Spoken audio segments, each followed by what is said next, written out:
महाराष्ट्र का अगला मुख्यमंत्री कौन होगा, इस पर अभी तक कोई फैसला नहीं हो पाया है। चुनावी नतीजे आने के 3 दिन बाद भी मुख्यमंत्री के नाम को लेकर अहम सहमति नहीं बन पा रही है।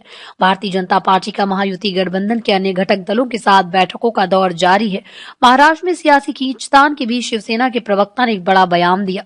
शिवसेना के प्रवक्ता संजय सिरसाट ने बुधवार को कहा कि सीएम किस पार्टी का हो, इसके लिए इससे कोई फर्क नहीं पड़ता कि आखिर किस दल के सबसे ज्यादा विधायक हैं। सवाल है आंदोलन का सामना किसने किया। इस चुनाव में जो जीत मिली है उसके पीछे शिंदे साहब का चेहरा सबसे अहम रहा।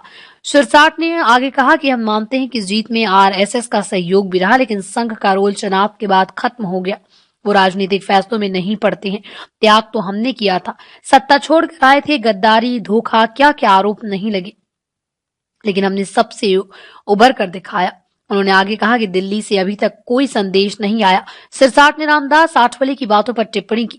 उन्होंने कहा कि रामदास आठवले को गंभीरता से मत लीजिए। मैं आपसे ये साफ कर देना चाहता हूं कि शिंदे साहब महाराष्ट्र की राजनीति छोड़कर दिल्ली नहीं जाएंगे और हमारे पास ऐसा कोई ऑफर अभी तक आया भी नहीं है।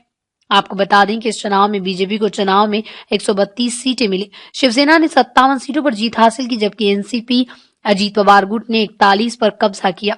अगर बात महाराष्ट्र में बहुमत के आंकड़े की करें तो 145 सीटों का है, यानी बीजेपी अपने दम पर सत्ता में आने से 13 सीट से दूर ही रह गई। इसके बावजूद भी सूबे की सबसे बड़ी पार्टी होने के नाते ये मानकर चला जा रहा है कि राज्य का अगला मुख्यमंत्री बीजेपी से ही हो सकता है। सीएम के लिए देवेंद्र फडणवीस की सबसे मजबूत दावेदारी मानी जा रही, लेकिन शायद एकनाथ शिंदे को ये मंजूर नहीं है। लिहाजा महायुति की ओर से मुख्यमंत्री के नाम पर फाइनल मुहर नहीं लग पाई।